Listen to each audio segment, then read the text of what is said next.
एक अंधेरी और ठंडी रात थी। गांव से दूर एक पुरानी हवेली खड़ी थी जिसे लोग भूतिया हवेली कहते थे।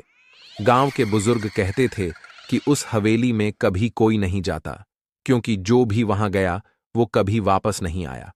रवि, जो एक युवा और साहसी लड़का था, इन बातों पर विश्वास नहीं करता था। उसने ठान लिया कि वह हवेली में जाकर इन अफवाहों की सच्चाई जानकर रहेगा। उसने अपने दोस्तों के साथ शर्त लगाई और अकेले ही हवेली की ओर निकल पड़ा। जैसे ही वह हवेली के करीब पहुंचा, उसे एक अजीब सी ठंडक महसूस होने लगी। हवेली के दरवाजे पर पहुंचते ही दरवाजा खुद ब खुद खुल गया। अंदर घना अंधेरा था, सिर्फ एक पुराना लालटेन कोने में टिमटिमा रहा था। रवि ने हिम्मत जुटाकर अंदर कदम रखा। अंदर पहुंचते ही हवेली की दीवारों से हल्की फुसफुसाहट सुनाई देने लगी। रवि रवि ऐसा लग रहा था जैसे कोई उसे बुला रहा हो। रवि ने सोचा कि यह उसका वहम होगा, लेकिन फुसफुसाहट तेज होने लगी।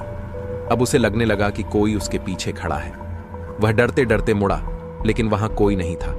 अचानक हवेली के अंदर बंद दरवाजे खुद ब खुद खुलने लगे और तेज हवाएं चलने लगी। रवि ने भागने की कोशिश की, लेकिन उसके पैर जकड़ गए थे। तभी उसे एक छाया दिखाई दी, एक स्त्री की, जो सफेद साड़ी में थी और उसके चेहरे पर गहरा अंधकार था।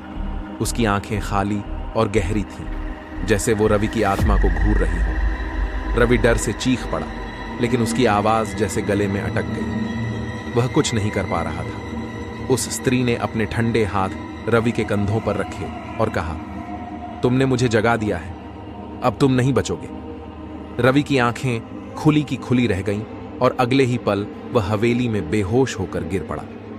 अगले दिन जब गांव वालों ने उसे खोजने की कोशिश की, तो वे हवेली के पास रवि की जूते मिले, लेकिन उसका कोई अता पता नहीं था।